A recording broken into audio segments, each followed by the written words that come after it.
for what you've been waiting for all day long. The most famous words in motorsports, and the final time that you will hear them this season is the president and CEO of Alliance Development Corp., Fort Worth, Texas, Ross Perot Jr. Ross? Gentlemen, start your engines.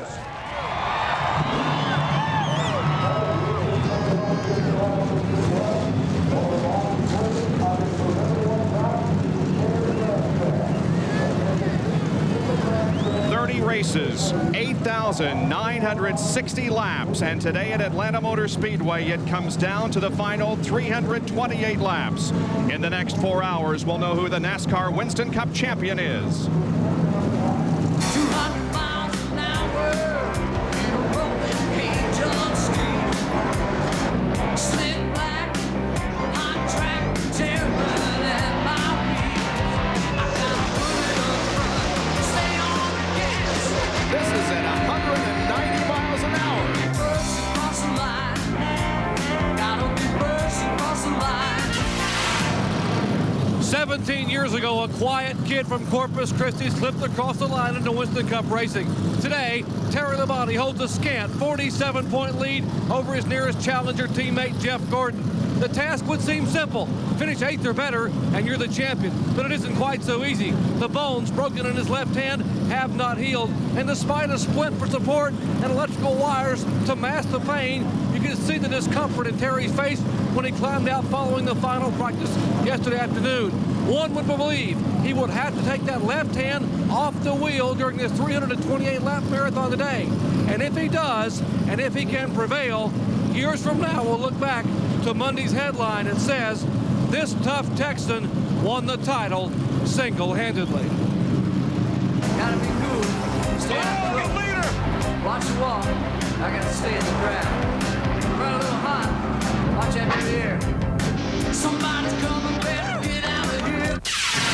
And the guy that could be coming is Jeff Gordon. Fast since he got here, and maybe faster than he showed in final practice here on Saturday. Now listen, they want me to tell you about him. What do you want to know? The guy's won 10 races this year. He's second on the grid. He's second in points. He got his first Busch win at this track. He made his Winston Cup debut at this track. He knows what he needs to do at this track today. He needs to get to the front fast and stay there for as long as possible. Don't worry about Jeff Gordon. He's been able to live out one dream while chasing another. Maybe a second Winston Cup championship. I gotta put it up front. Stay on the gas. Oh, gotta be first across the line. Gotta be first across the line.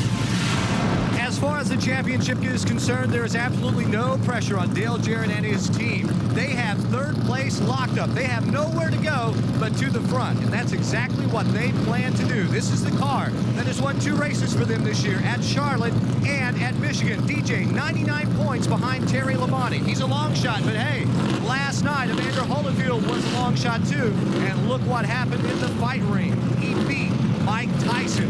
Todd Parrott, Dale Jarrett's crew chief, also told me with the kind of year that we've had, winning all the big races, if we leave here with the Winston Cup Championship, it wouldn't surprise me. ESPN, the worldwide leader in sports, welcomes you live to Atlanta Motor Speedway and the 31st and final NASCAR Winston Cup race of 1996, the NAPA 500. It's a beautiful day, the stands are filled, and we're going to determine who the champion is here in the next few moments. I'm Bob Jenkins, and welcome to the final race of the year. Everything that has happened up to this point in the Winston Cup season has been preliminary. It all comes down to the next 328 laps. The point standings, there you see the 3 in contention for the championship. 4th and 5th separated by 35 points. 7 through 10 separated by 99. No position in the top 25 is locked up. 20 can advance, and all 25 can either advance all or fall back from their position during today's race. Ned, we're down to it. Yes, we are down to it, Bob. It's going to be an exciting afternoon here. battling for that championship. And, you know, every driver that's battling for it, those three that have a chance at the championship, they got to do what they've been doing all year long. What's got them there? They can't afford to go out there and stroke and be conservative. They've been conservative to a degree all year long. That is in trying to keep themselves out of trouble. They got to do that today, but they got to run up front, then. And we keep talking about Terry Labonte has to run 8th or better to win the race if Jeff Gordon wins. Terry Labonte has to finish this race. He has to run 500 miles. If Gordon and Dale Jarrett are there at the end of the race and Terry Labonte has trouble with just 2 laps to go, he can lose this championship. And that's the tough part, running 500 miles. Cars are on the speedway. Let's take a look at the starting lineup for today's race. A very interesting starting lineup. On the pole, Bobby Labonte with a speed of 185.887. Jeff Gordon, second in points, starts alongside. Second row, Terry Labonte, the points leader, and Mark Martin, who's looking for his first win in 1996. Dale Jarrett, the other points contender, will start from the inside of the third row, flanked by his teammate Ernie Irvin. Then Todd Bodine and Greg Sachs make up row number 4. The fifth row, the most recent winner in the series, Bobby Hamilton and Chad Little. Hut Strickland will start in row number 6 along with Jack Sprague. The seventh row, Bill Elliott and Gary Bradbury.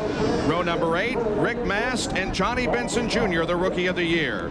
7-time Winston Cup champion Dale Earnhardt starts in the 9th row with Robert Presley, and the 10th row is Brett Bodine and Lake Speed.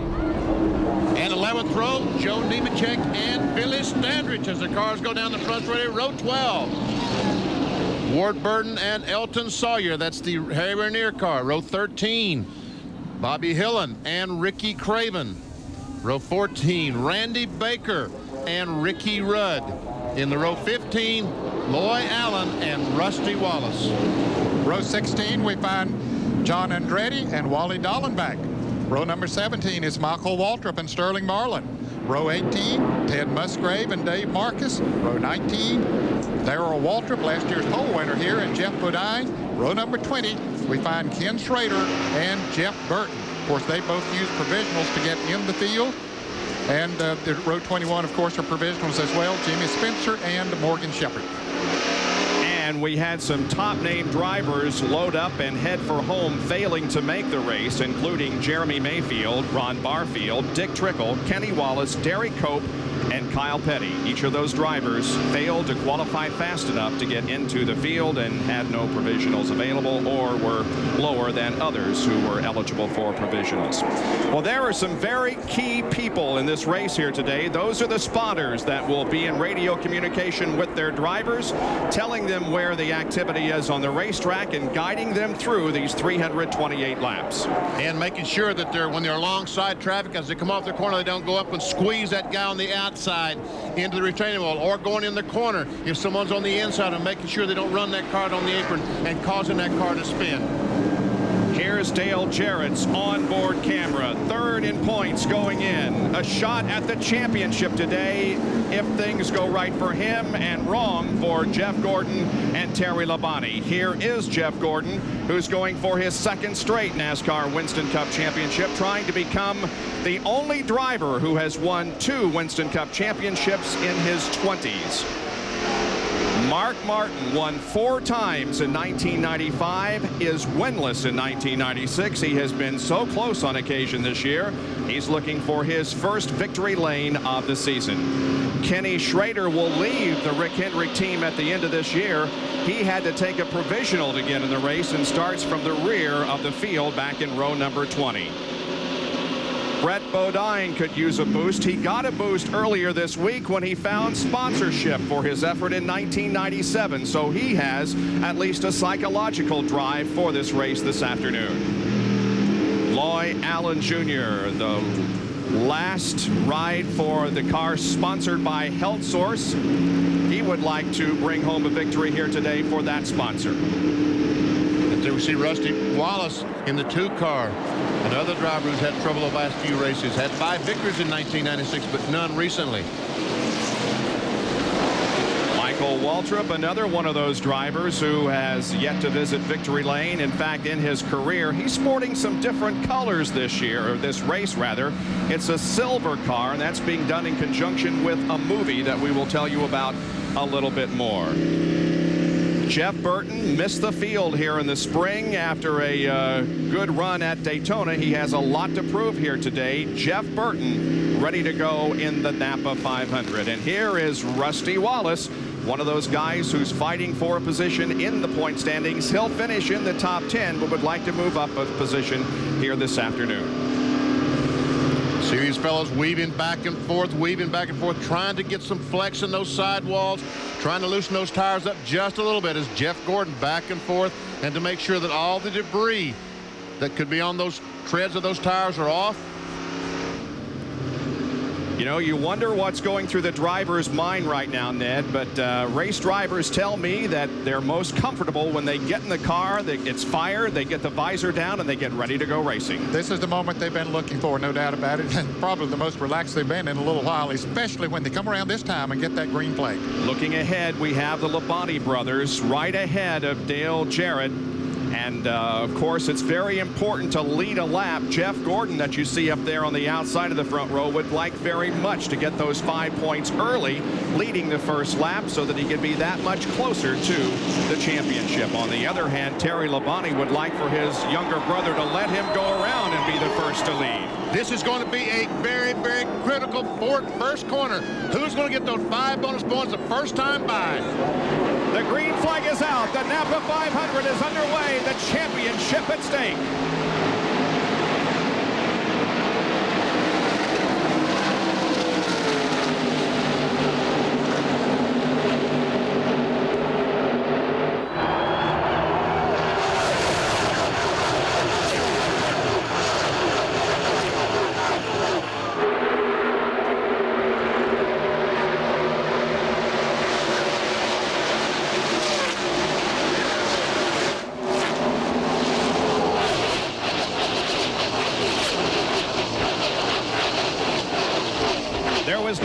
Who led lap number 1? It is Bobby Labonte leading the third race for 1996, about a car length and a half advantage over Jeff Gordon, and Terry Labonte is right there. You know, looking at it from a brother standpoint, his mission now is to keep Jeff Gordon back there. If that was Terry Labonte, his brother, he might let him get up there and lead a lap.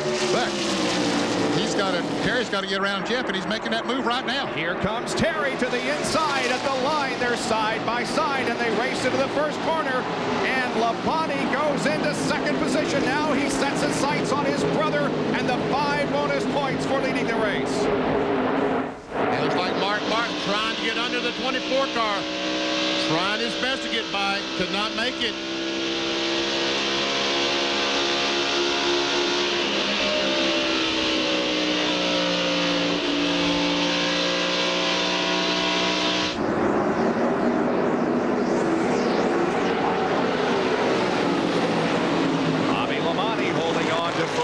In fact, stretching out the advantage just a little bit on Terry as they go down the back stretch. Terry got a good run off of turn 2 that time, though, and picked up a little bit on his brother going into the turn. What he wants to do is get a little distance between himself and Jeff Gordon, so if he gets up there and gets an opportunity to take that lead, that Jeff will draft by both of them. Now Terry is moving in a little bit closer as they go down into turn 1, and Bobby won't fight him. He would let him get up there and take that lead and get those 5 bonus points. Side-by-side battle back here. Bobby Hamilton trying to pick up a position, and as we look on back as to where the battles are, there is Michael Waltrip and Ricky Rudd, both to the inside of the 02 car of Randy Baker. It's Buddy Baker's brother in the 02 car. He was the second fastest in second day qualifying. And there you see now the speeds. Last lap, the fastest lap was turned by Terry Labonte. He is definitely gaining on his brother. He's picked up the draft, and drafting very definitely plays a part here at the Atlanta Motor Speedway because of the speeds they run, close to 200 miles an hour on the straightaway. Those two are pulling away from the rest of the field, separating themselves from Jeff Gordon and the others. They come off the corner and still no attempt to take the lead, but now Terry may have a good run. I think coming off of turn 2 or down the back stretch, I think he'll take the lead. We see that Bobby Labonte, the 18 car, has got to go up the racetrack. And here comes Terry. He's got a run on him. And Dow's in the corner. Looks like he's going to be able to lead this lap. Not a big surprise there. Both of them have great race cars, but as we said, Bobby's not going to fight his brother. He wants him to get those 5 bonus points. Terry Labonte is one step closer to winning the championship with 5 bonus points for leading in a good battle for third as Jeff Gordon tries to hold off the advance of Mark Martin. He's not going to be able to do it. As a matter of fact, here comes Ernie Irvin, and Jeff Gordon is going backwards. And Dale Jarrett comes as well alongside. And here comes Greg Sachs right up there behind him, too, in the 40 car. Greg Sachs driving the car that would be normally driven by Robbie Gordon. He's at the Baja 1000 off-road race today and is not here at Atlanta. 8 laps completed. Terry Labonte is the leader at Atlanta Motor Speedway.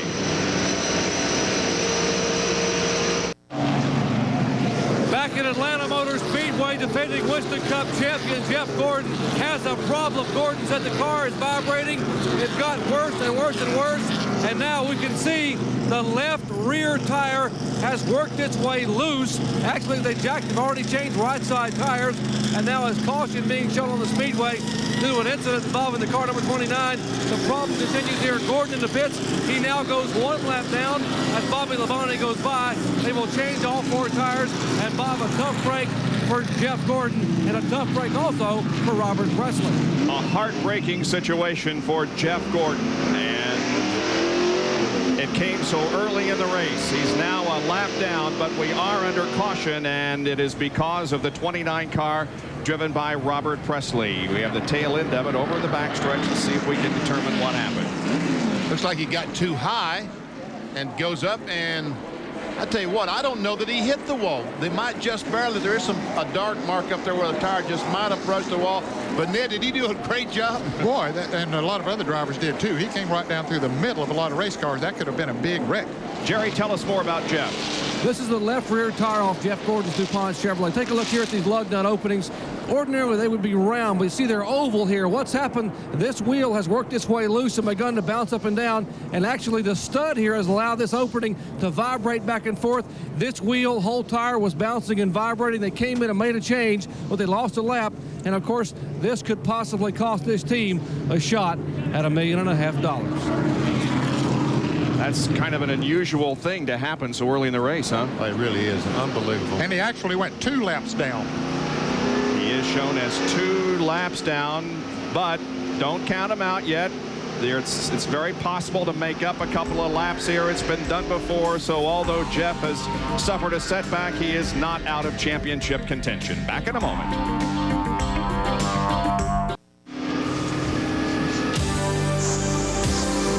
ESPN Speed World on hand today for the NAPA 500 at Atlanta Motor Speedway, the final race of 1996. It's being brought to you by NAPA Auto Parts. We keep America running. By the all-new Ford F-150, strength after strength after strength. And by Pennzoil Motor Oil, first to fully achieve the tougher 1997 GF2 performance standard.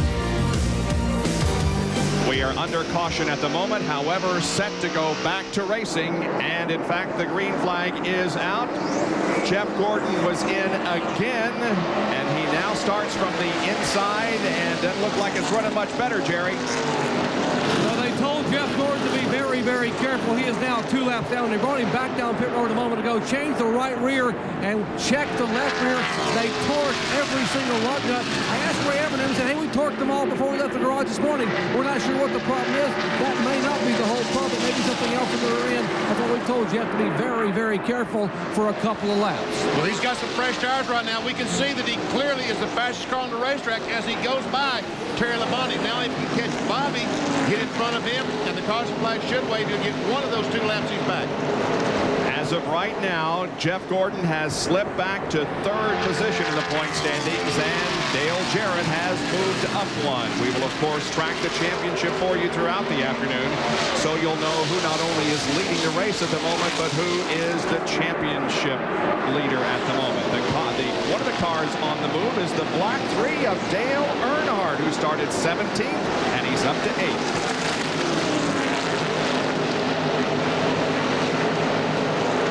Hut Strickland right in front of him, the Circuit City car.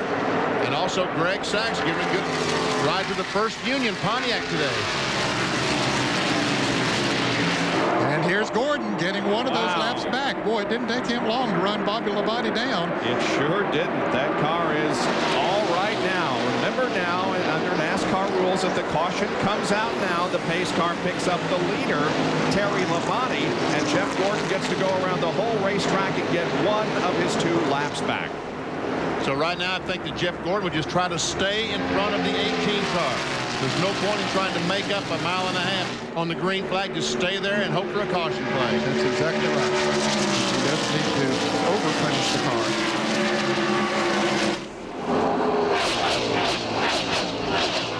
Remember back in November of 1992, a young man named Jeff Gordon made his first NASCAR Winston Cup start here. Last year, he clinched his first championship here, and today he's going for number 2. Let's don't forget what Raymond LaJoy did a week ago at Homestead. He got involved in a wreck early, trying to win the Busch Championship, got a lap down. Everybody thought it was all over with. Got back in the lead lap, worked his way up there, and came back and won the championship. Bobby Hill is in the 77. Sterling Martin in the 4 cars. They go to the inside of Gary Bradbury. There are the speeds, and you can see that the 179.4 mile an hour lap is the faster by the leader, Bobby Labonte. Doing the top 10, obviously we do not have the 24-car lap. He certainly is faster at this point as Bradbury slips up the racetrack and several cars get by. Jeff Burton, one of those cars that was able to drive by. Burton has worked his way up to 24th position. That's the perspective out the back of Rusty Wallace's car. The 29 of Robert Presley is back on the racetrack, 10 laps down. And here's a crash on the backstretch. Todd Bodine in the 33 car got some damage, and the 58-52 car of Jack Sprague. And is there going to be a caution? There has to be debris on the racetrack. But no caution at the moment. Here is both Sprague and Bodine still running on the racetrack, but a lot of crumpled fenders, and you would think that there would be debris on the racetrack, but NASCAR is showing no caution at the moment. And while we see Todd Bodine lose control, I'm sorry.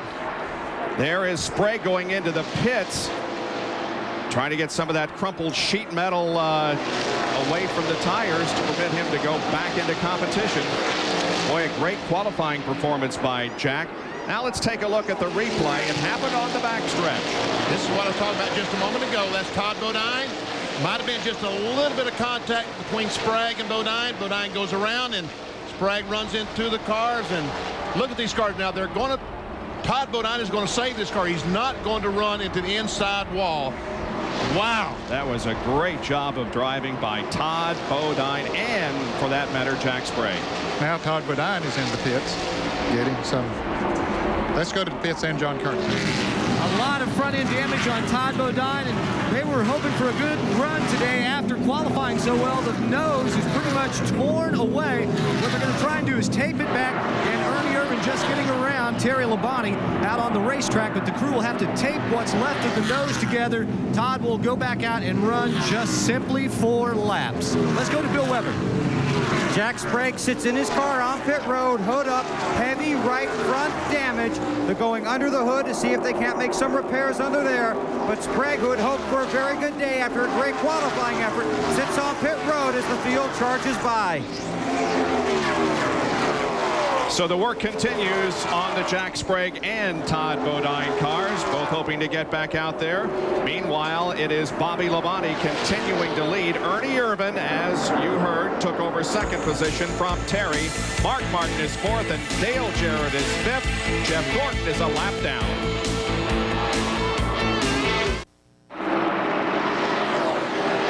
The 500, 29 laps old at Atlanta Motor Speedway. As we wrap up the 1996 NASCAR Winston Cup season, there is the leader of the race, Bobby Labonte.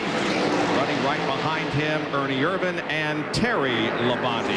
There are the top 10 positions at the moment with 298 laps to go. Again, Jeff Gordon lost 2 laps, has gotten one of them back at the moment, and is the fastest car on the racetrack as we speak. Here's Here's a Napa field summary that will show you where everybody is running at the moment. Todd Bodine comes back down pit road. And Jack Sprague, the 52 car, is behind the wall. Those two cars involved in the incident over on the backstretch a few laps ago that did not result in a caution. This is Rusty Wallace's car as he looks forward at Jeff Bodine's QVC Ford as he goes down in turn 1. And watch that road go by, folks. That's what 200 miles per hour looks like, about an inch off the ground. Rusty has moved from 30th up to 23rd.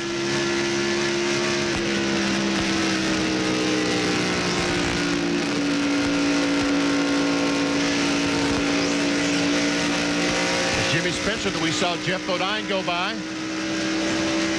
Bobby Hamilton has passed Dale Jarrett for 5th place. So Bobby moving up through the pack a little bit. He started in the 9th position.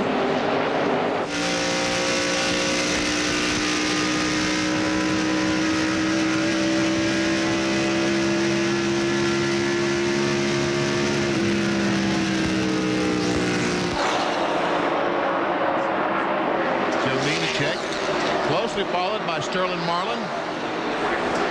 Jeff Burton in the Exide car trying to get by Bobby Hillin. That's the 77 of Hillin. And that is for 17th position as Burton tries to take it away from Bobby Hillin. Looks like he's going to be successful here as they come out of the second corner and onto the backstretch. Yep, the 99 goes into 17th spot.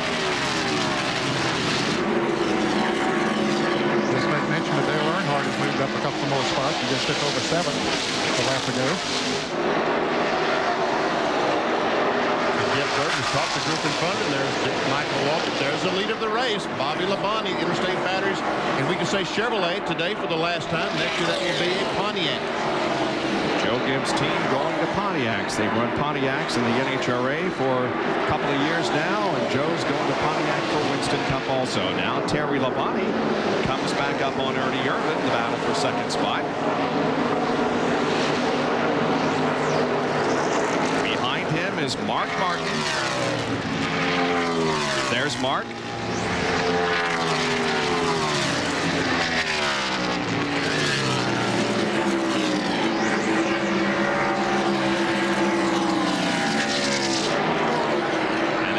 Him is Bobby Hamilton. We can call him NASCAR Winston Cup winner. You can see he's 3.25 seconds behind the leader of the race as the ESPN pylon there shows you the intervals between the leader and the 10th place. Almost 10 seconds. But Bobby Hamilton is gaining on Mark Martin, Terry Labonte, and Ernie Irvin right now. Yes, Dale Jarrett in 6th place, 4.5 seconds behind. A little bit over 4.5 seconds to send that. And the next car, you can see on the pylon, is Dale Earnhardt. That's Todd Bodine. A few laps down. There goes Earnhardt, closely followed by Bud Strickland in the 8 car. Strickland had the good run at Darlington, and he thinks he can duplicate it here today. It looks like he's going to have a great run. Early on, the car is super. His crew told me yesterday, said, we're looking for a miracle. Said, we got that same car here that we had at Darlington that ran so good. Said, we're looking to pull one out. Back in 9th position would be the number 40 car that is being driven this afternoon by Greg Sachs. As I indicated earlier, Robbie Gordon is at the Baja 1000 this weekend in the trophy truck division, and so Greg has the handle on this car.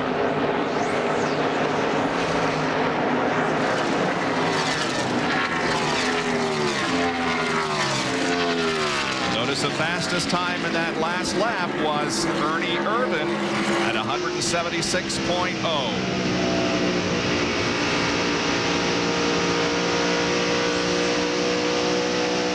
Jeff Gordon is 176.1, but that isn't quite as fast as Terry Labonte turned the last lap at 176.3, but he is faster than the leader of the race. Doctor?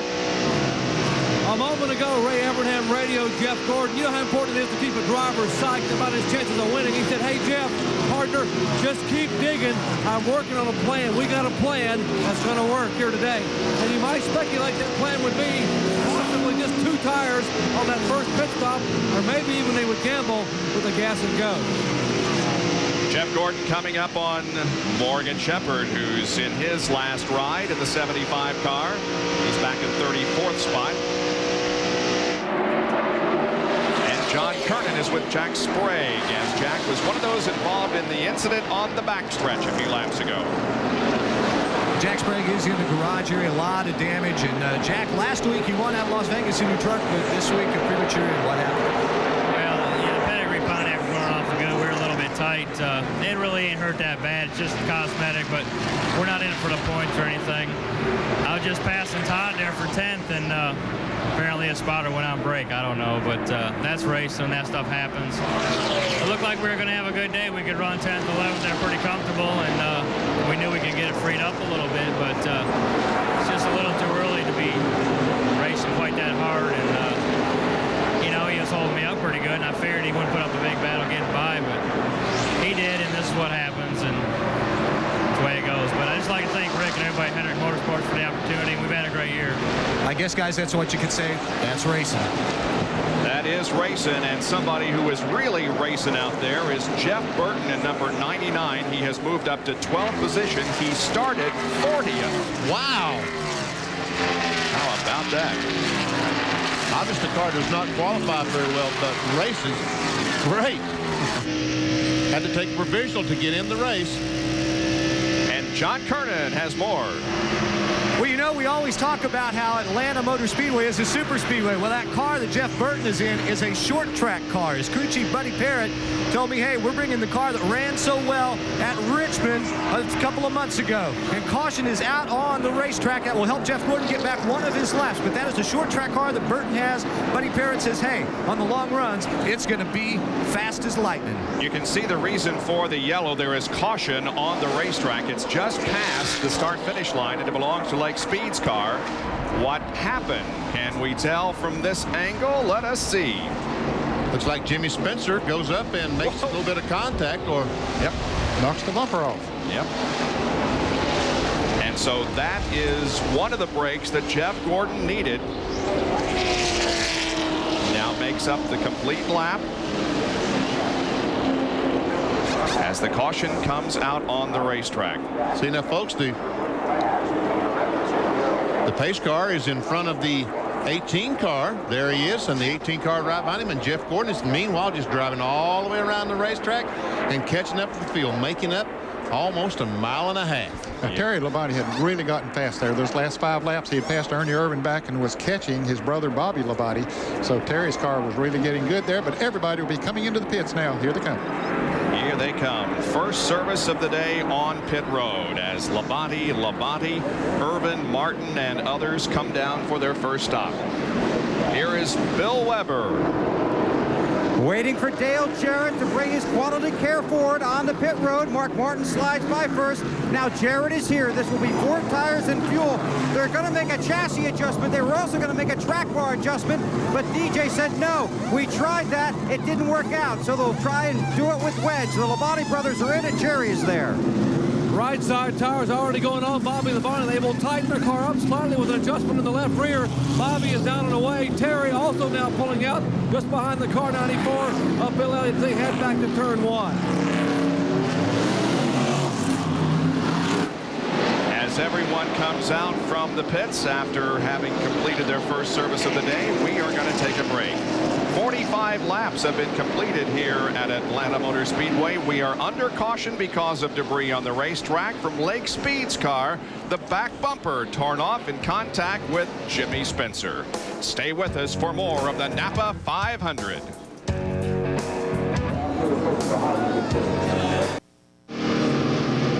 Welcome back to Atlanta Motor Speedway in Hampton, Georgia for the running of the NAPA 500. ESPN presents Sunday Night NFL tonight at 8 o'clock. The Giants and the Carolina Panthers. Giants 4-5 on the season. The Panthers coming off a loss to Atlanta. The first meeting ever between these two teams, and you can see it at 8 o'clock tonight on ESPN. And all of our friends in Carolina are watching the race today and going to the football game tonight. Huh? Go Panthers!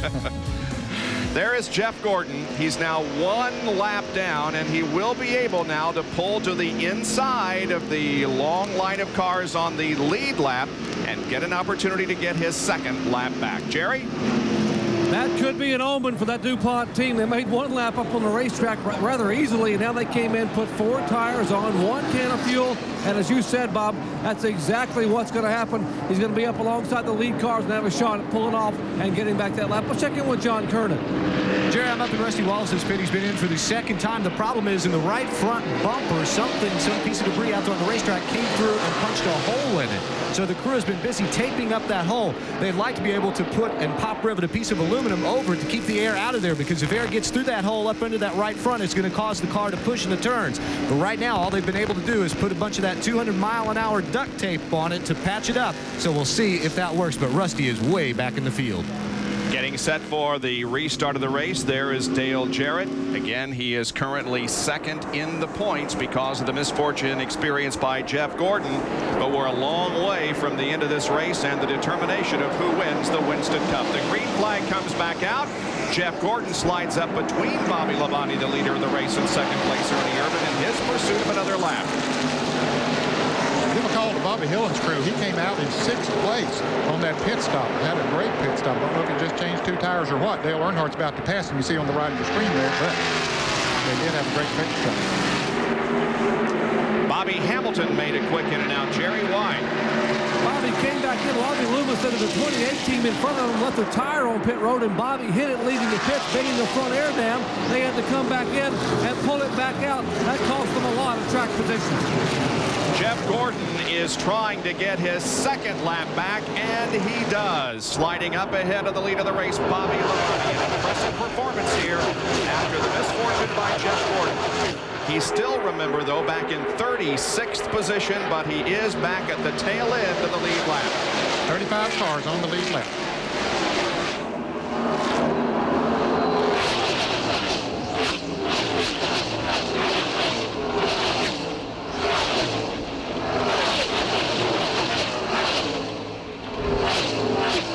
Battle for the lead coming off the second corner. Ernie Irvan on the inside of Bobby Labonte going for the lead. Well, he's got a run coming off of that turn.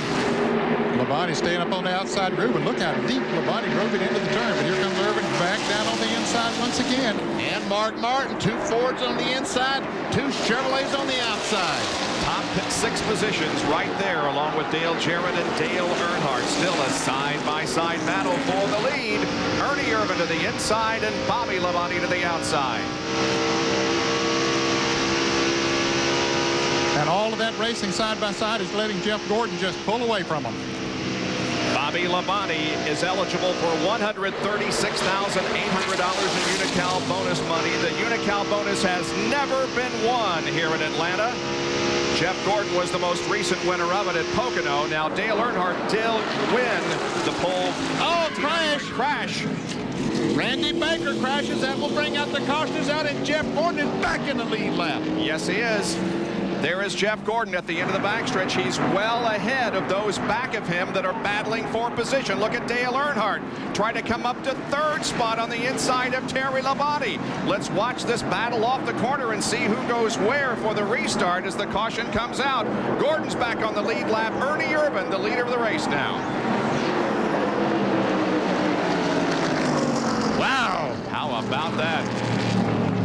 Give yourself a hand, guys. Pat yourself on the back. Here's Jerry. Boy, you would think they just won a championship down here at the DuPont pits. They were high-fiving, jumping around, and a moment ago, Ray Eberhand said, now, let's go win a championship. What a story it would be here today if they can pull off that feat. My goodness.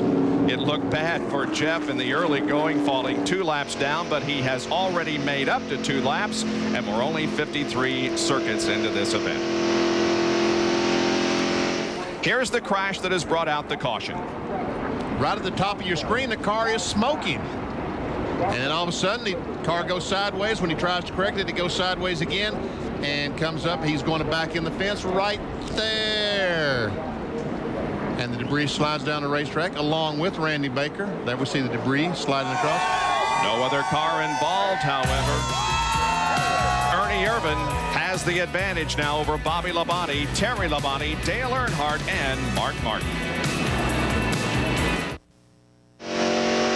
Jeff Gordon catching up to the rear of the field. He made another pit stop, but this has certainly been an impressive situation involving Jeff Gordon. This could be the most pivotal point of the race right here with the crash involving Randy Baker.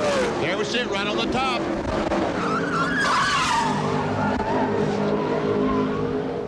Caution came out. Jeff made up his second lap. Here's Jerry. What a break for Jeff Gordon. They got back on the lead lap, but most importantly, the concern if that tire worked loose in the very early part of the race. They had stripped a stud on the left rear wheel. They wanted to have a chance under caution to come in before it got loose again and use a thread chaser. Now, what a thread chaser is a device that goes and basically rethreads the stud. They came in, pulled the left rear wheel off, put the thread chaser on, and rethreaded the top stud on the wheel, put a lug nut back on, and now they're hoping and praying that it will stay tight for the rest of the day.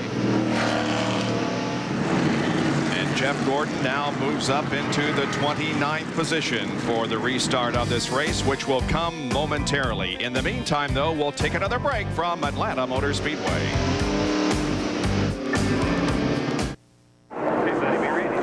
Pace car pulls off the racetrack, set to go back to green at Atlanta.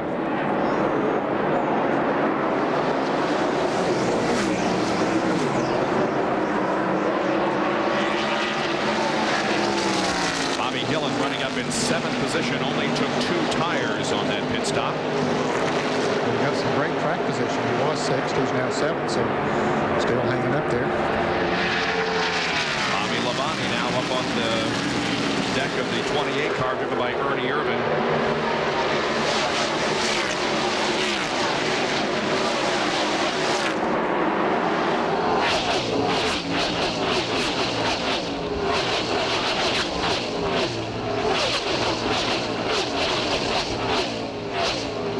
Ernie Irvin has a great track record here in Atlanta. The last 5 finishes: 2nd, 12th, 1st, 7th, and 4th. Another guy that has a great track record here is that black car in the right side there.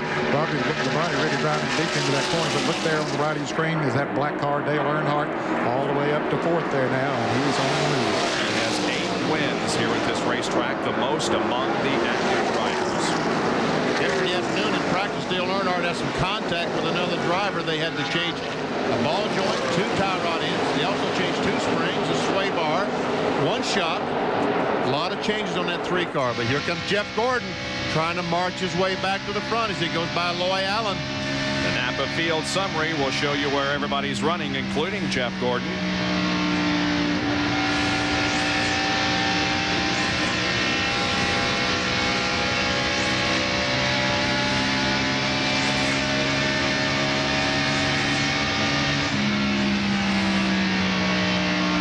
Throws it right on the back bumper. The sit go forward. And I mean right on the back bumper. Trying to get by. Can't do it. See Bill Elliott right behind him. Well, he made up the 2 laps, but it isn't going to be quite so easy for Jeff to go up through the field now, but he's got a lot of time to do it. That's the thing that's in his favor. He has lots of laps. He made up those 2 laps and let in about 50 laps. But yes, he has a lot of cars to pass now. But the good thing in his mind is, hey, I've already outrun the best in this field here twice. So let's mention Billy Standridge here while we have the opportunity. When we went off the air last night after happy hour over on ESPN2 as the battle for the lead rages on, Standridge had crashed. They took him to the hospital. Bobby Labonte goes to the lead. They took him to the hospital, checked him over. He was released. He's in the race driving a backup car. Loy Allen's backup car. In 37th position, 1 lap down. Billy Standridge. And so Bobby Labonte has reassumed command of this race with Ernie Irvin running 2nd, then Terry Labonte and Dale Earnhardt, with Mark Martin then next, and in 6th position is the 88 car of Dale Jarrett. He's hanging on. He's right there. The car seems to still be a little bit tight. I watched him in the corners a little bit, and it's not exactly like it needs to be. I think it's better than it was before, but still seems to be a bit tight. Well, he's not exactly in the race right now, but he can certainly see it. Yeah, you can see what's going on in front over there, can you? Ernie Irvin trying to get alongside of Bobby Labonte couldn't quite make it. Bill Weber has more on Dale Jarrett. And Dale Jarrett's car was tight exiting the turns, and that's what they wanted to make the adjustment for on that last pit stop. They did it with tire pressure, and they also made a little wedge adjustment. Dale has told him that freed up the car, and he's running a little better. And the tire companies seem to back that up. They showed he was 5 to 10 degrees tight on the right front tire. But so far, they're happy with the adjustments. They're going to plan to make another tire pressure adjustment on their next stop. And the one car chasing DJ on the track and marching toward the front of the field. Yeah, he just moved into 7th position, Rick Mast. Yeah, that's 7th, 8th, 9th, 10th, and 11th as the 77 car of Hillen gets kicked back to 11th spot. Those two tires probably beginning to hurt Bobby a little bit now. The newness has worn off of the right side tires, and that definitely is going to hurt him. I see Jeff Burton, the 10th place car. Here's Mark Martin trying to take over that 4th spot from Dale Earnhardt.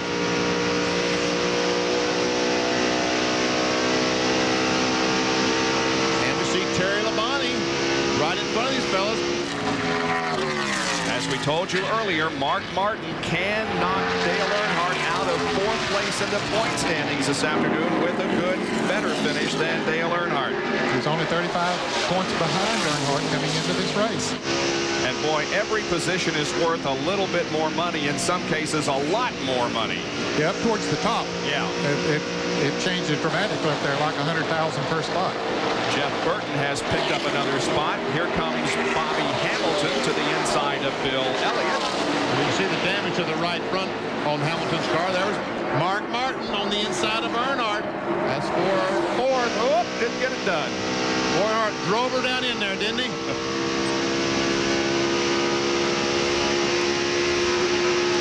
Earnhardt's car seems to be extremely strong on fresh tires.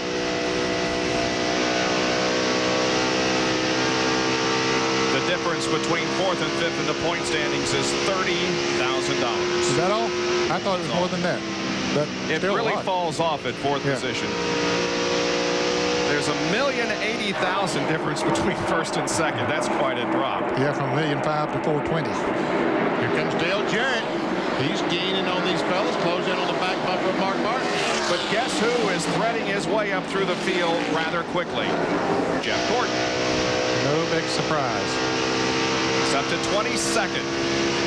Since the restart, 31st, and now up to 29th spot. 22nd. 22nd, I'm sorry. And about to get another one here from Jeff Badine. Yep. Not quite. So Jeff Gordon had problems early. He's made up the 2 laps. And Bobby Labonte is at the head of the field here in the NAPA 500.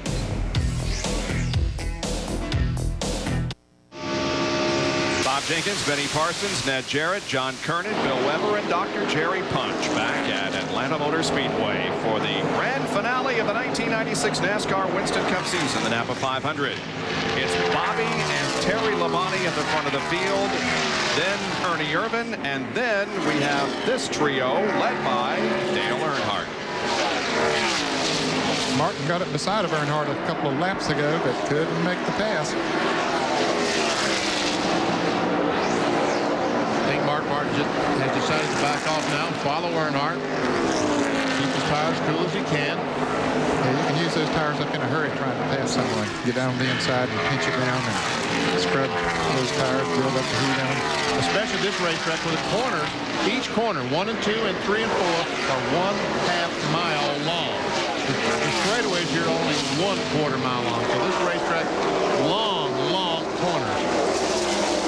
The 99 car of Jeff Burton continues to be very, very impressive. He is now up to 7th position. John? And as we look at the lap charts that the teams keep here, Buddy Parrott says that Jeff is 0.2 of a second a lap faster than the leader. And they're still not satisfied with the car yet. In fact, on the next pit stop, we expect him to take 4 tires, and Jeff wants him to raise the track bar to help with the handling of the car. They want it perfect by the end of the day, and there goes Jeff as he tries to get around Rick Mast.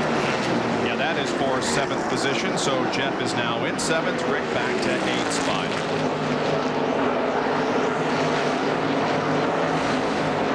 Oh, look at this mess, huh? Man, Waltrip, Rusty Wallace, Loy Allen, Bobby Hamilton. What's that for? 23rd to about 30th? Yep. Brett Bodine goes by the Lowe's car. It's Dave Marcus up there on the high side of the racetrack as Michael Waltrip comes below, and also Rusty Wallace. Lake Speed is back in that pack too without that rear bumper. Hanging right in there with them.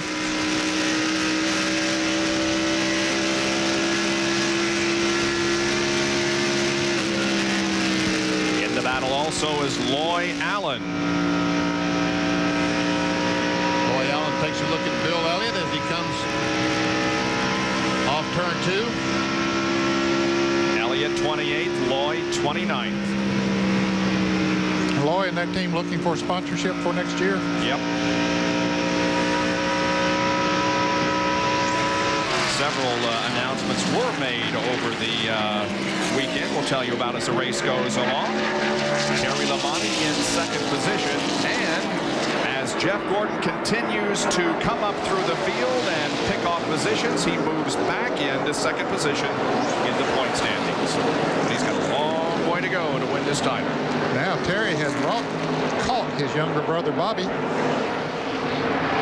Bobby had moved out to about a 15-car length lead, but now Terry is right there with him. He wants to get up there and lead some more laps. He is the only one of the 3-point contenders who has led a lap so far today. And here might be the time. Nope, can't quite make it.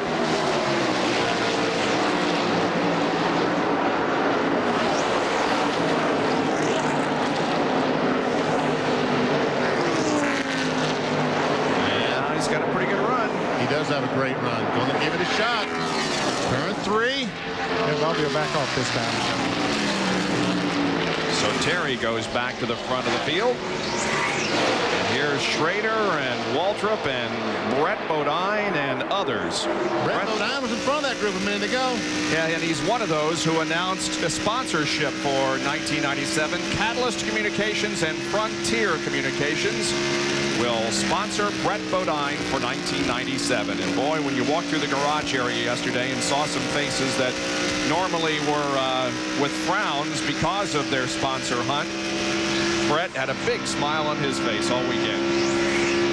Yeah, it was good to see him get that locked up. A 3-year deal, so his future seems to be secure as far as the sponsors are concerned. Now he just worries about getting that race team more competitive, which they're determined to do.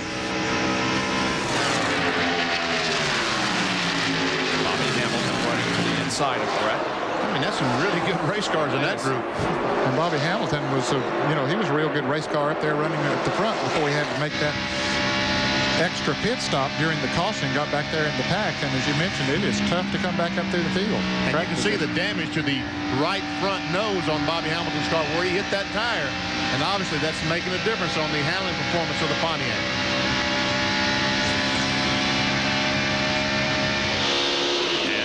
Ahead of him is Ken Schrader, who had to take a provisional to get into the lineup here today. He's up to 22nd position. And he's 23rd now.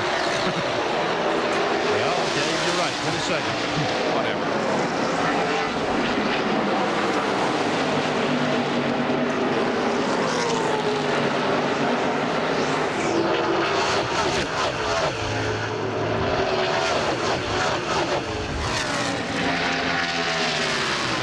Walker made that pass. Here goes Mark Martin trying to make the pass on Dale Earnhardt. Once again, Earnhardt fights back on the outside. He's got that momentum going and drives her hard down in the corner, stays ahead of Mark Martin. Dale Earnhardt has not won a race in the last 26, his longest winless streak since joining Richard Childress Racing. Kind of slipped there in the third turn, didn't he? And Mark might have it this time. Yep. Just might have the position. And here's Jeff Burton has caught Dale Jarrett and moved around and taken over the 6th position. That 99 car is on the move. It sure is, and Dale Jarrett doesn't need to lose positions here in his points battle. But again, as you can see, we got a long way to go. 242 laps remain. Top 5 at the moment: Terry Labonte, Bobby Labonte, Ernie Irvin, Mark Martin, and Dale Earnhardt. Those are the top 5. 87 laps are completed here at Atlanta Motor Speedway. Back after these messages.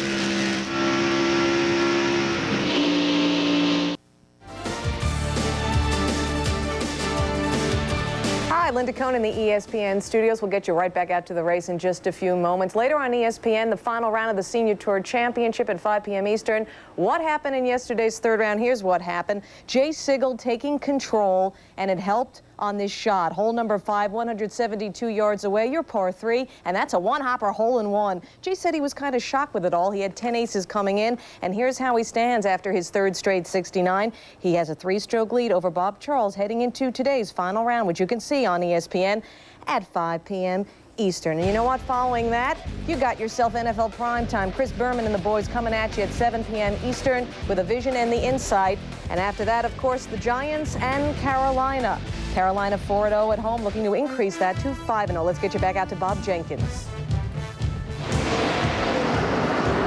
Thanks, Linda. Back at Atlanta Motor Speedway, and Jeff Gordon continues to come up through the field.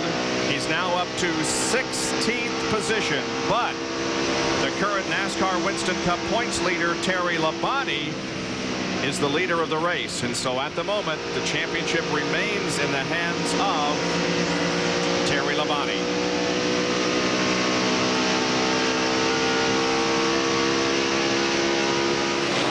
So there you are, the update on the quest for the Cup. Terry Labonte currently first.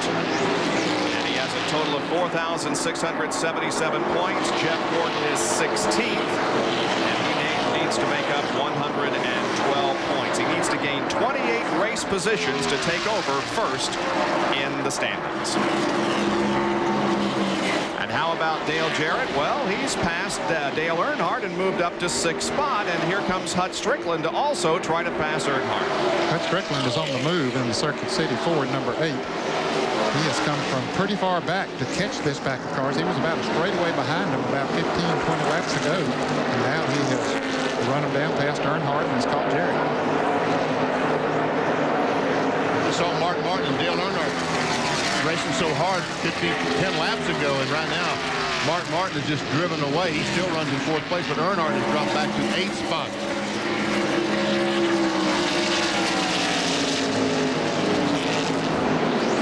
The longer he runs on his tires, the more they get heated up and sort of carries him up the racetrack. Has trouble keeping it down.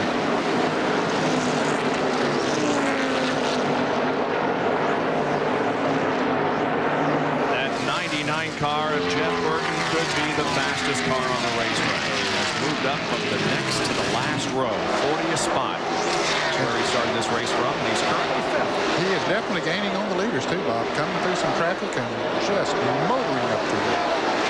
See Gary Bradbury in the 95 Carlos Shoney's Ford. As Jeff Burton drives by him. Sets off after Mark Martin. Of course, he's got to dispose of Loy Allen first. When you compare 1995 to 1996, Jeff Burton's name goes to the top. Last year, he was 32nd in points going into this race. This year, he is 15th. Jimmy Spencer was 27th last year, is 16th this year, and Dale Jarrett has gained 9 positions from this time last year, from 12th to 3rd.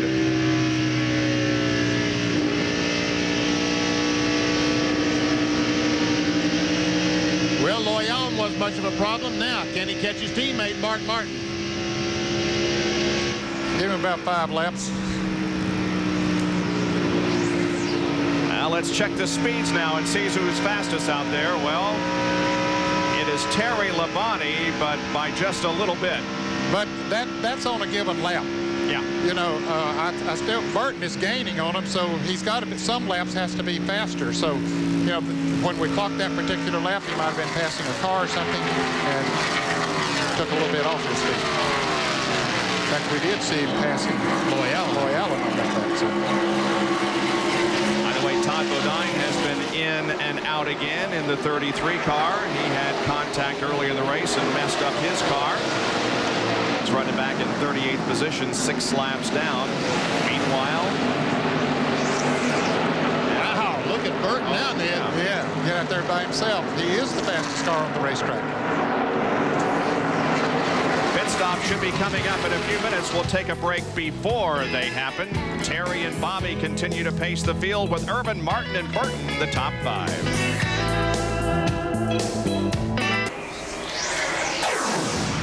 The championship is on the line here today in the NAPA 500 at Atlanta. The 3 contenders, Dale Jarrett, Jeff Gordon, and Terry Labonte, all going for the NASCAR Winston Cup, which will be presented in the New York City Waldorf Astoria Ballroom. We'll have it live for you on ESPN. Pit stops are occurring. We've seen Earnhardt, Martin, Hud Strickland has been in.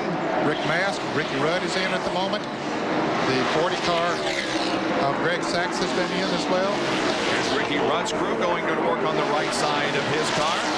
The 99 car of Jeff Burton relinquishes 4th position to come in. And look at the side-by-side battle between that's not Labonte, that is Marcus on the upside of Terry Labonte. Those cars look a lot alike. Here's Burton's pit stop. John.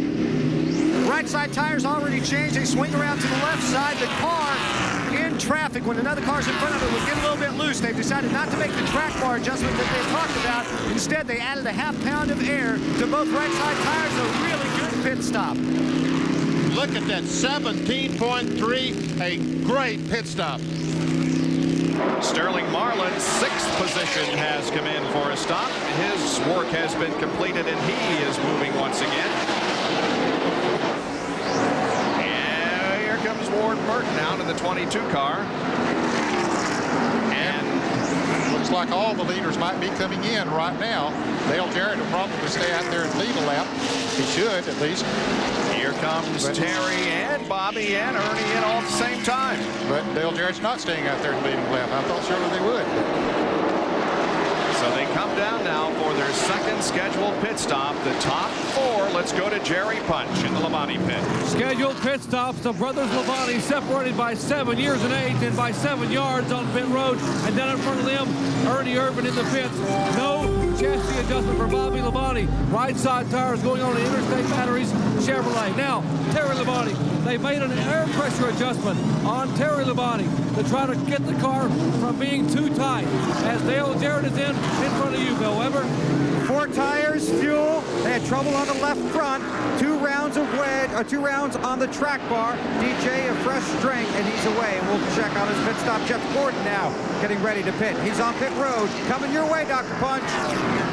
55 miles an hour, and they really want to take a good hard look at the lug nuts that come off the left rear tire. The defending Winston Cup champion. And Gordon did indeed lead a lap, so that's very, very important that you're calculating at home. He now has those critical 5 bonus points. Right side tires going to the DuPont Chevrolet. Through to the left side of the car number 24. And Jeff Gordon still getting service, getting it topped off with fuel. And now fuel spraying on the left side of the car. He is down off the jacks and away. Rusty Wallace on pit road in front of John Kernan. And just a slight problem with Bill Wilbert on the left front tire as one of the lugs. It just didn't want to go on right, so that cost him about a ½ second to a second. But Rusty was in for 4 tires. It took a round to bite out of that car. And the guy that's going to be leading this race when these pit stops are all finished is going to be Mark Martin.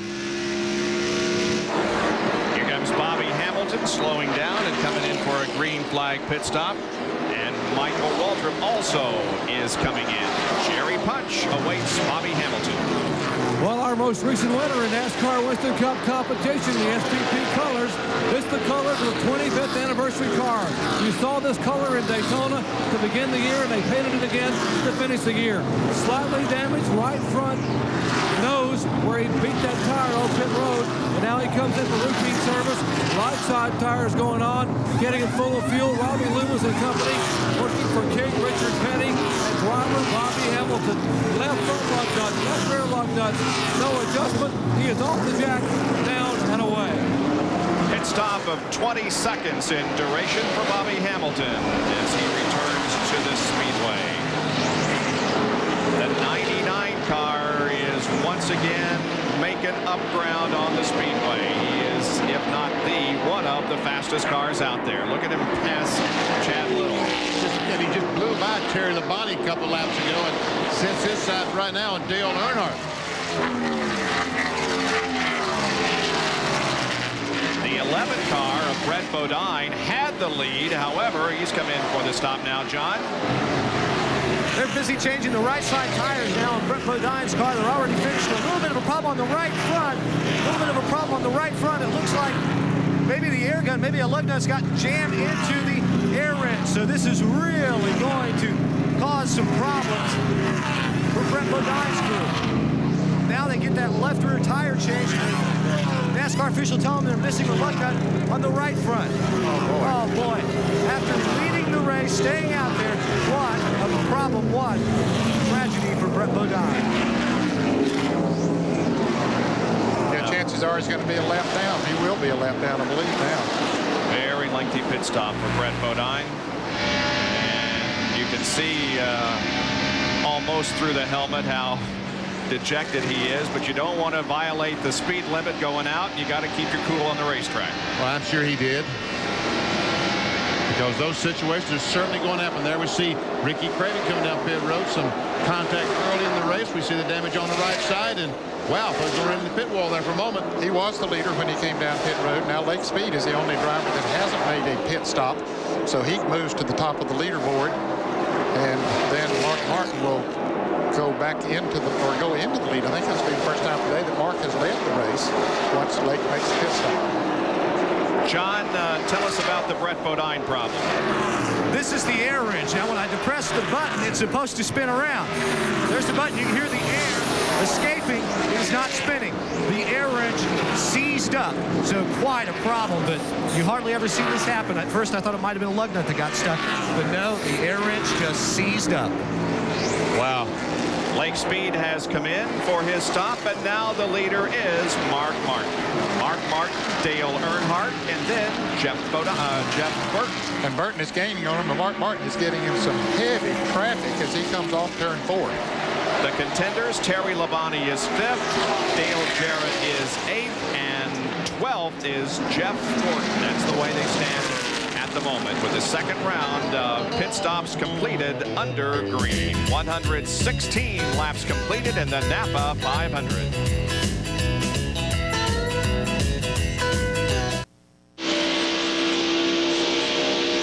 NAPA 500, the Winston Cup finale for 1996 at Atlanta Motor Speedway. Well, it was cool this morning here in Hotlanta. In fact, they were predicting snow flurries for some parts of this area, but we're going to heat up the winter for you in Tucson, Arizona. As for the second consecutive year, we present Winter Heat.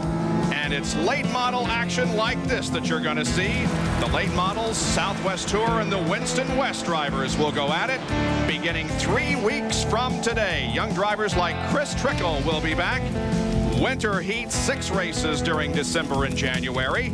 The first on December 1st will feature the late models at 4 o'clock. The Southwest Tour on the 8th and the late models on the 15th. Couple of weeks for the holidays. Then on the 5th of January at 3 o'clock, the Southwest Tour. The late models back on the 12th, and we'll conclude Winter Heat with the first race of the Winston West season on the 19th.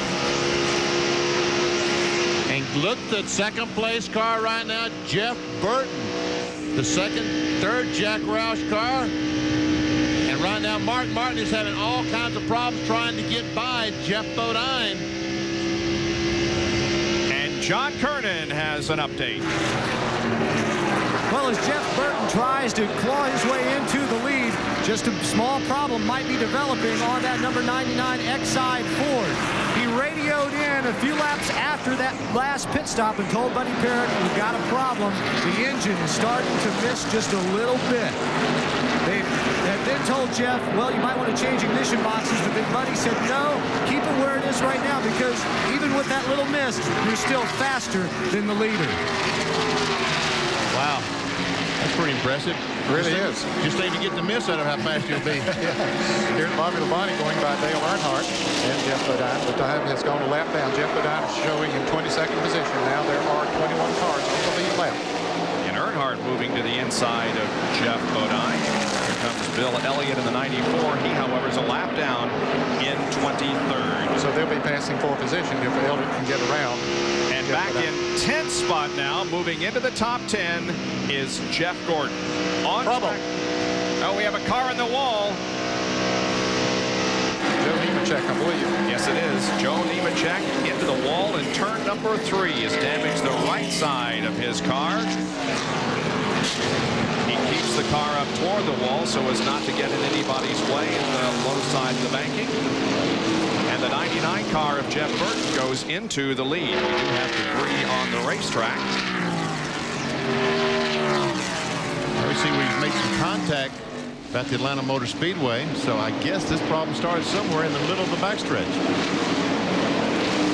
Joe was one of those who announced a deal, a sponsorship deal yesterday. He's going to, of course, go in conjunction with Felix Sabatis, and his Winston Cup car next year will be sponsored by Bell South.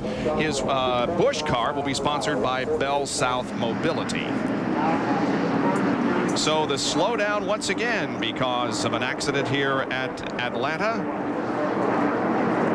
Hadn't been too long since they pitted, but Trust me, they'll all come back to the pits. Yeah, they will. Jeff Burton took the lead as they came down to the start-finish line to get the caution, and here they come.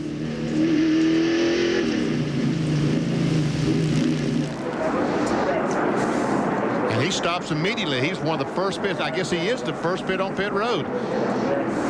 let's go down to Bill Weber. Waiting on Dale Jarrett, who just told his crew, just tires, the car's pretty good. First words of encouragement for him today. The 5, 24, and the 88 on your screen. DJ in. They're going to change 4 tires here. Go to the right side first. Again, tires only in fuel for Dale Jarrett. Their last pit stop was 19.5 seconds. Down pit road to Jerry Punch. Right side tires already haven't gone on the car number 5. And the 24, he smoked them coming in. He is cocked in. Left side tires now going on the car number 24. As the 88 is down and away here at the 5, leaving in 24, pitting at the far end is finally off the jacks. And I believe the 24 beat him out 19.4 seconds for Jeff Gordon as they head back to turn 1. Certainly the best of the 3 pit stops that we timed. Dale had a 21.7 and Terry a 23.5.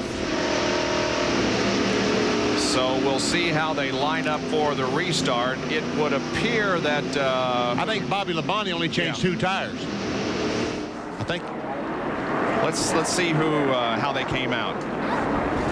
There's Earnhardt. There's I believe that Gordon did beat the 5 out. Yeah, I think he did.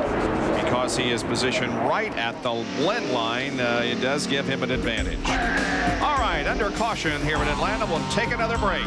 126 laps are completed.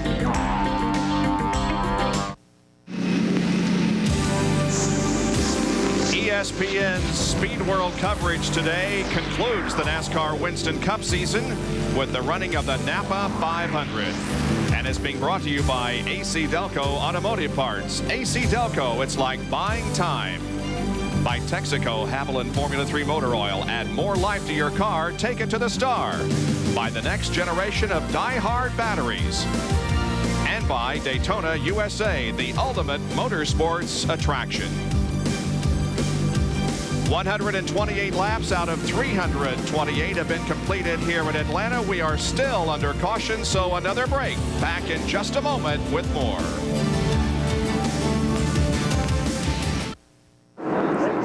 Just about to complete the 130th lap. We go back to green on lap 131. It is again Bobby Labonte leading the race with Jimmy Spencer now running second. In third place is Ernie Irvan, then Mark Martin and Ricky Rudd. Our points contenders, while Terry Labonte is in 8th, Gordon is 9th, and Jarrett is 10th. Evidently, Spencer and Rudd only took on 2 tires. Got themselves some good track position. John Kernan? Jimmy Spencer came in then and took on fuel only because they tell me they only had 12 laps on that set of tires. So they decided to take a chance. Gave him some good track position. Now here's Jeff Gordon trying to move to the inside of Loy Allen. We passed Terry Labonte there on the last lap. So Gordon is up to 8th right now.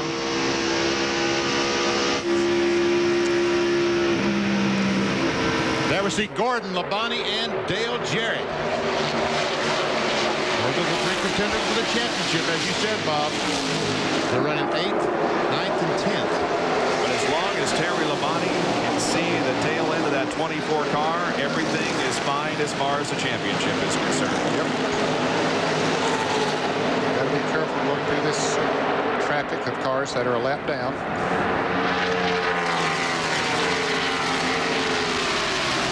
Bill Elliott fans here in Atlanta, as there always are. He's on the right side of your screen. Bill is a lap down in 22nd position. One lap down not too long before that caution came out. Rusty Wallace was one that benefited from this. One of the drivers that benefited from this caution. He was almost a lap down when the caution came out, so he got to go all the way around and catch back up again. Here's a Heinz 57 field summary for you. And while you look at that, let's update the condition of the drivers injured in the ARCA race yesterday. Ron Burchett expected to be released today. John Gill has a left upper arm broken and 2 broken bones in his neck. Mickey Hudspeth, unfortunately, the doctors had to amputate his left hand overnight in surgery. So our best to all the drivers, especially Mickey Hudspeth. Jerry? Well, Mickey Hudspeth underwent 2 hours of surgery. They tried everything they could to be able to save that left hand, and unfortunately they had to amputate just above the hand at the wrist. But he is expected to be out of intensive care this morning. They called the hospital and into a regular room. He came through surgery well. You mentioned John Gill. Gill had a 1-hour surgery yesterday at Georgia Baptist to repair the left humerus. That's the bone in the upper arm that was broken. Otherwise, his injuries were minimal. And as you said, Ron Burchett had a concussion, and he's expected to be released earlier or later today. And I believe also, Doc, didn't Perry Tripp have some broken ribs that they were treating yesterday? That's right, Bob. He broke his right 7th and 8th ribs on Perry Tripp. Otherwise, minimal injuries there. And Jeff Gordon, Bob, is beginning to make a move. Yes, he is. He has passed the 7th place Jeff Burton, and so Jeff Gordon is now 7th. And we've seen just how fast that Jeff Burton has been all day long. Does that mean that Jeff Gordon might be just a little faster than Burton? And here he goes by Ricky Rudd, or trying to pass Ricky Rudd. He was 2 laps down at one time, and now he's right back in the thick of this thing. Jeff Gordon. He had made up his 2 laps in the first 50 laps of the race after things went bad right off the drop of the green flag. A bad vibration caused by some problems back in the left rear tire area. But he has made up the 2 laps and now is in 6th spot. There Jared. Trying to get by the 5 car of Terry Labonte. He's alongside. Terry won't bite him going to this. He will. Boy, that's how much I know about this business. Terry saw a good position up there on the outside. He saw Ricky Rudd up there and passing the 99 car, so he just drove right on the ground. It looked like whatever problem that Jeff Burton had, ignition or what was causing his car to slight miss, is magnifying right now and getting worse. Yeah, there's no doubt that car right now looks like it might be on 7 cylinders even. John, did they switch ignition boxes? Yes, during that last caution, Bob, they switched ignition boxes, switched over to number 2, and it didn't help with the miss, so they're back on the number 1. Now, the problem that he's having right now is not in the engine compartment. It is with those 4 tires. They just, occasionally with these radial tires, you just can get a mismatched set, and apparently that's the problem, because the car just does not want to handle. It's not the engine, it's the tires right now that's causing Jeff not to run as fast as he had.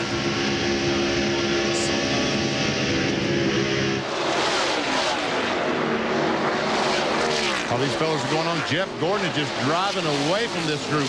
He's gotten by Jimmy Spencer. Right now, Jeff Gordon's up to 5th spot. Yeah, he was in the picture there with the other point contenders not too long ago, but now he's definitely out of the picture. He's driven away from it. There is Jeff, and look at the space he's been able to make up just in the last 2-3 laps. He has led a lap, so that gives him 5 bonus points. He started 2nd. Look at where he was, though, on lap 14. He was in 42nd position. Not only that, he was 2 laps down. He's currently 5th. Made those 2 laps up and is in 5th spot, and there's 4th and 3rd right in front of him.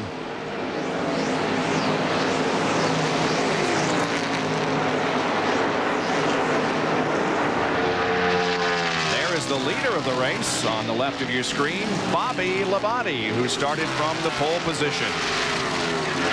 Let's look at the interval, the amount of racetrack. There's second place, third, fourth, and fifth. Jeff Gordon. So it's Labonte, Irvin, Martin, Earnhardt, and Gordon here with 142 out of 328 laps completed. We'll be right back.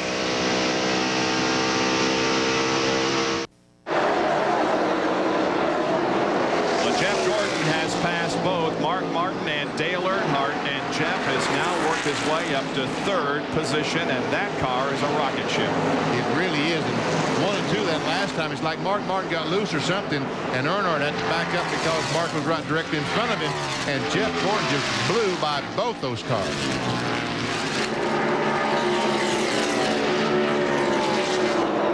Here are the points right now, and look at the amount of money involved. Terry Labonte now has only a 32-point lead over Jeff and a 76-point lead over Dale. And look how that money drops off to $1.5 million down to $420,000 for second place.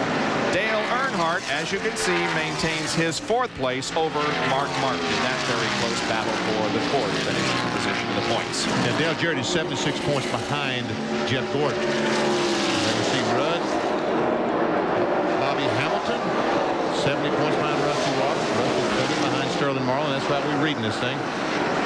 Those are the drivers who would be on stage at the banquet if the race were to end right now and points were to be awarded. Let's take you through the top 25, however, that get bonus money, and we see a lead change here as Ernie Irvan passes Bobby Labonte and goes to the front of the field. As I said in the open, all 25 spots are not confirmed. 20 drivers can gain a position, and all 25 can lose a position depending upon what happens here this afternoon. Ricky Craven currently in 20th position, and there you see 21 through 25. As a matter of fact, at Phoenix 2 weeks ago, 14 of the top 25 changed their positions, and Brett Bodine currently is in 25th in the point standings, eligible for 25 grand. So Ernie Irvan is the leader now, the NAPA 500, with Bobby second, and here comes third Gordon. And I believe that interval's closing, Ned. Yeah, I think he definitely, after he got around Dale Earnhardt and Mark Martin, Jeff Gordon is standing on the 28 car and the 18 car. Look how that car sticks right in the corner the way he would needs for it to. Doesn't move around. Robert Preston, the 29 car, he has some contact with Walt early on, the Cartoon Network car. Spent several laps from 50, now 20 laps down or so. See how Gordon does in speed compares to the other. He's just a little bit faster than Bobby Labonte on that lap, 177.9 compared to 177.6, and Jeff has a nice clean racetrack ahead of him. And look at Jarrett's time, 170 speed, 178.006. Actually, Jeff Burton was quicker than that at 178.017. They're running right together back there. Jeff Burton got back around Dale Jarrett there a moment ago, so apparently those tires begin to seat in there. They come off turn 4, so they are turning some pretty good laps here right now. Look at Dale Earnhardt. He was the fastest that lap, just 0.2 of a mile an hour faster than Jeff Gordon.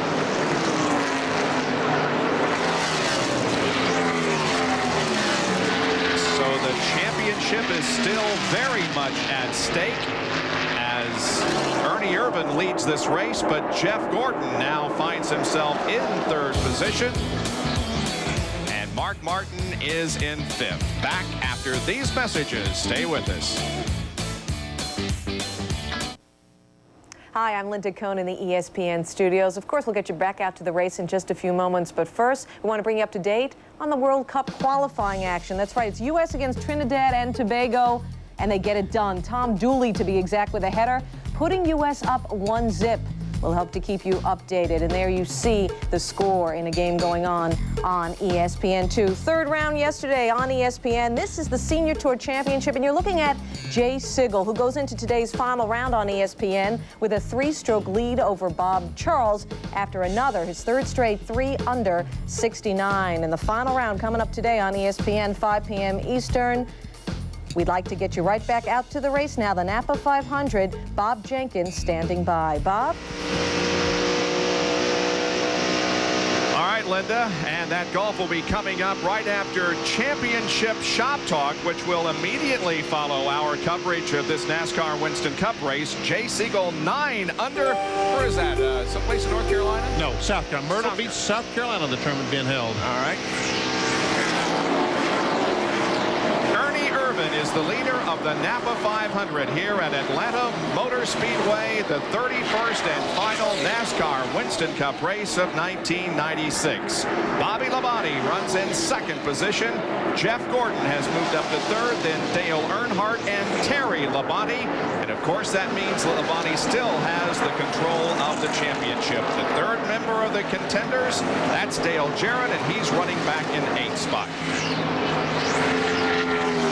There is Dale Earnhardt, and there is the points leader, Terry Labonte, going for his second NASCAR Winston Cup championship. Man, he is in a perfect spot right now. You see he's got cars, no cars right in front of him, no cars right behind him. He'd like to run the rest of the race exactly like this. Jeff is close enough ahead that he can see that 24, and as long as that is in sight, he knows he's got the championship. Behind Terry in 6th position is Mark Martin. And evidently Mark Martin does not particularly like the tires that he has on his car right now. He's led the race today, has been very, very fast. Right now is not making any headway towards the front of the field. And there comes Jeff Burton, another car who's been up front all day. Right now not making any headway. 8th place car, Dale Jarrett.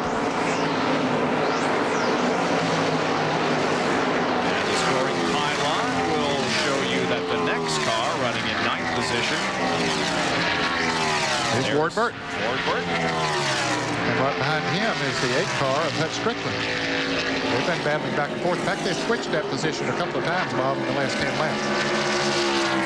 We have had 10 leaders in the first 161 laps of this race. 15 lead changes. Here is a battle for position between Jimmy Spencer and Rick Mast. Yeah, I think that pit stop that Spencer made didn't take on any tires at all, even though he only had 12 laps on that set of tires. I believe it's beginning to hurt him right now. Battle for 11th and 12th. Right now Spencer's in 11th. Rick Mast in 12th.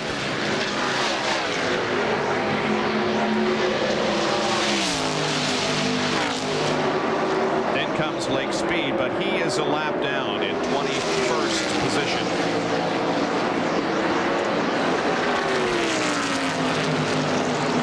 Then Ricky Rudd there in the 10 car. He's back in 13th position. Let's see if Rick might make a move on Spencer here. There's Sterling Marlin. He's back in 14th.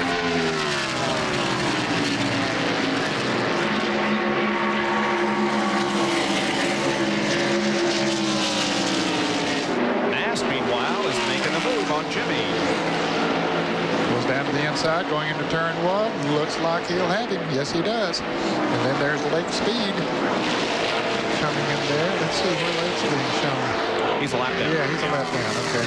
By the way, Jimmy Spencer is tied with Morgan Shepherd for the longest streak of running at the end of a race in 1996. He started the streak back at Sears Point in May. And he has moved during that period from 23rd in the point standings up to 16th. Talking about Jimmy Spencer. Reflection once again on Heinz 57 field summary. There we see Jeff Gordon. He's closing up right on the back bumper of Bobby Labonte. He has caught the front 2. He's just been inching up on him lap by lap, Benny. Since we last saw them, he was back about a little over a second, and you can see there that he's right there with him.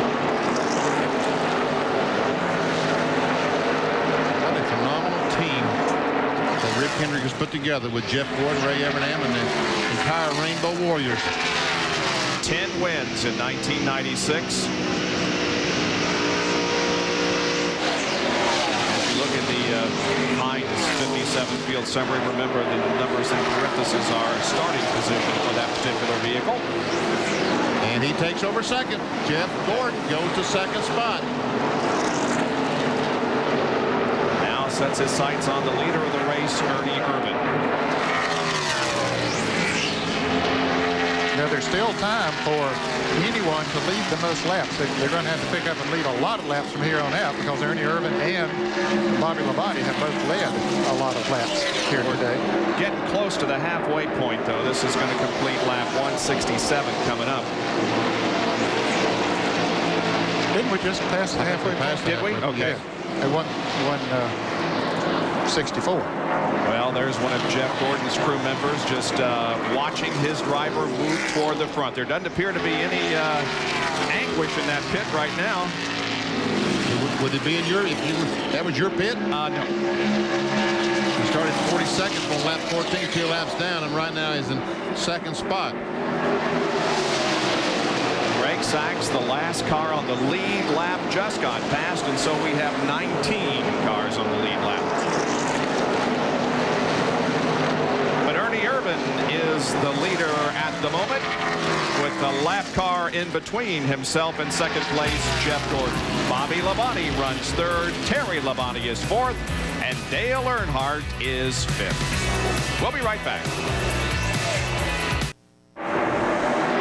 It's ESPN Speed World today at Atlanta Motor Speedway in Hampton, Georgia, about 20 miles south of Atlanta, watching the NAPA 500, the final race of 1996. Ernie Irvan is your leader, Jeff Gordon second, Bobby Labonte running third, and this battle between Dale Earnhardt and Mark Martin is for sixth position, and Mark takes it. His teammate Jeff Burton just passed him the last lap to move in the fifth spot. It's another long run, and Earnhardt's car just seems to go away as we get a lot of laps on those tires. Pretty good for car's pretty good for about 15, 20 laps, and then it just starts drifting back until that Dale Earnhardt's car. Here is the Bud race recap. Ernie Irvan, the leader, has led 36 of 173 laps, 15 lead changes, 4 caution periods, totaling 16 laps, and we're averaging almost 149 miles an hour. Take a look at those who have been out front today. Bobby Labonte. Oh, we got trouble up here. Oh, and Jeff Gordon was close to being involved in that accident, but he got the lead. And the caution comes out, and the car in trouble is who? Gary Bradbury? Yes, it looks that way. In turn number 4, Bradbury spinning. And it was very close to those that were running up front. And so caution number 5 comes out on lap 176. Bradbury right there by pit entrance. So why not go down pit road? Yep. Good boy, Gary. Good plan. I tell you what, these Winston Cup drivers are absolutely the best drivers in the world. This guy spins up in the middle of the corner. They can't see but just about 100 yards in front of them, and they all miss him. How in the world did they do that? All right, let's watch now Jeff Gordon. Ernie backs off because he can't see where he's going. Where's the car? Where's the car? And Jeff Gordon goes on the apron of the racetrack and goes by Ernie Irvan to take the lead. Got down on the flat part of the apron and drove around Ernie Irvan, took the lead and avoided the crash. Here's how it looked from Jeff's perspective. Boy, he was blind there for a moment, wasn't he? Man. See what I'm talking about? Ernie Irvan couldn't see a thing. All right, pit stops now at hand as those on the lead lap come down. Here's John Kernan. Jeff Burton has the first pit stall. As you come down pit road, they will change 4 tires. They've decided 2 tires are not the way to go. No problems this time around. They've dropped the air pressure back on the right side tires back to where it originally was. Let's go down to Bill Weber. And Dale Jarrett is in for tires and fuel. They also will make a tire pressure adjustment down in the front, a half pound up in the rear. Left side's going on to Jerry and Jeff Gordon's pit. No adjustment for Jeff Gordon whatsoever. Right side and left side tires behind him. Ernie Irvan leaves after making the chassis adjustment. It is Irvan, Bobby Labonte, then Jeff Gordon. Those are the first 3 off pit road. Yeah, Jeff's going to be, I believe, third on the restart there as both Ernie and Bobby got out ahead of him.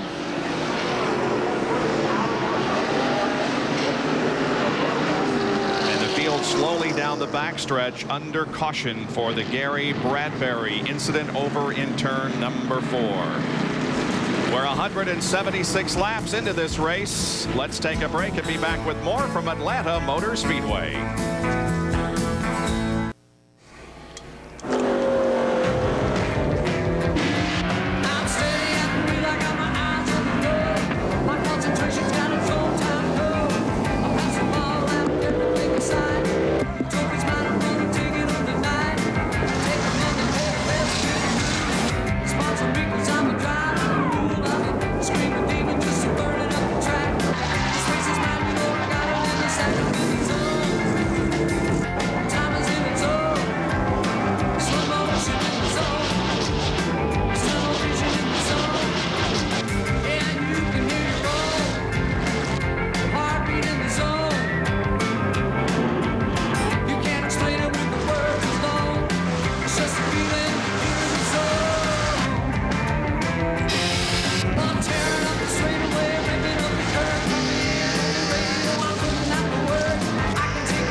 Three drivers in contention for the championship are in the zone today. Jarrett, Gordon, and Labonte, each hoping to walk off with the $1.5 million in bonus money and the Winston Cup for 1996, and the green flag is out to restart the race.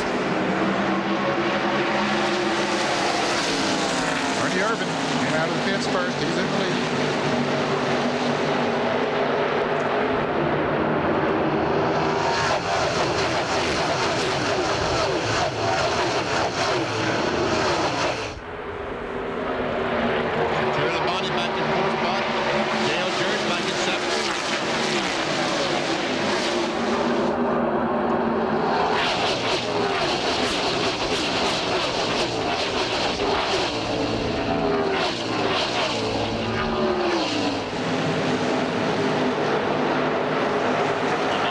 In on Ernie Irvin, and Gordon also coming up. Bobby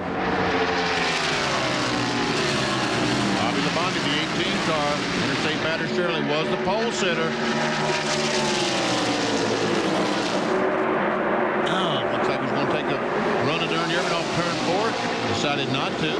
Bobby Labonte won 3 races in 1995 and is yet to win in 1996. And here is Jeff Gordon.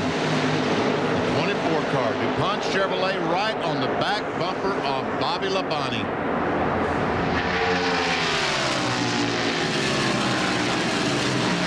Jerry has an update on Ernie Irvin, the leader of the race. Bob, to make 2 adjustments. Ernie had complained the car was a little edgy entering the corner, so they dropped the track bar just slightly, 1/8 of an inch. But it was also loose getting on the throttle, so they put a half a round of wedge in the left rear. They're hoping both of the adjustments will help Ernie be able to get in the corner more comfortably and use all that motor to get off.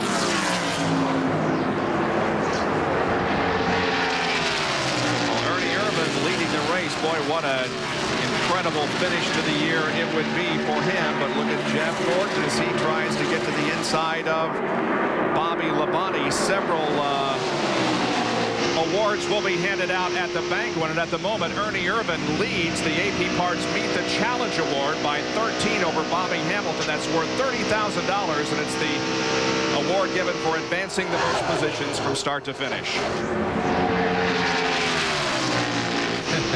Here's Jeff again. Nope. Bobby Labonte is trying to pass Ernie Irvin. In the meantime, he's trying to be passed by Jeff Gordon. We saw the glare of in turn 3 where the sun, these cars, when they drive in turn 3 later in the race, they'll be driving into a setting sun. They hope some clouds will prevail before that happens.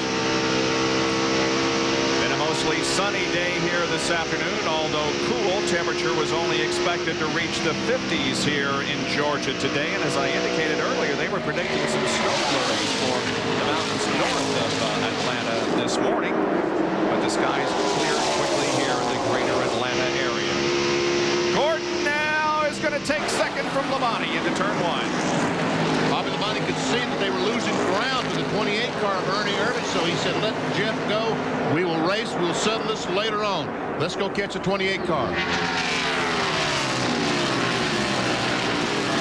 Terry Labonte is not far behind his brother Bobby. There's Terry. And the 99 car is making noise once again as he's alongside Dale Earnhardt. About 3 laps ago, Dale Earnhardt passed Jeff Burton off 4th position. Burton came out in front of Earnhardt, but now the tire seems to be really coming in for Jeff Burton, so he's moving back around Earnhardt. Wow, good speed on that last lap for Hut Strickland at 179.6. 179.9 by Terry Labonte appears to be the fastest of that last lap. And Mark Martin was running 5th when he went into the pits, and right now he is running in 11th spot, well, the 10th spot as he goes by Ringmaster. And that last lap, Jeff Gordon was the fastest, over 180 miles an hour. And Mark Martin gained that position. Got the 10th spot. And Bill Weber has more. Well, Mark lost a few positions in the pit that last time. On the rear tire changer, they did have a lug nut get stuck in the gun, so it took a little longer on that pit stop. But he had told his crew a few laps earlier they needed to loosen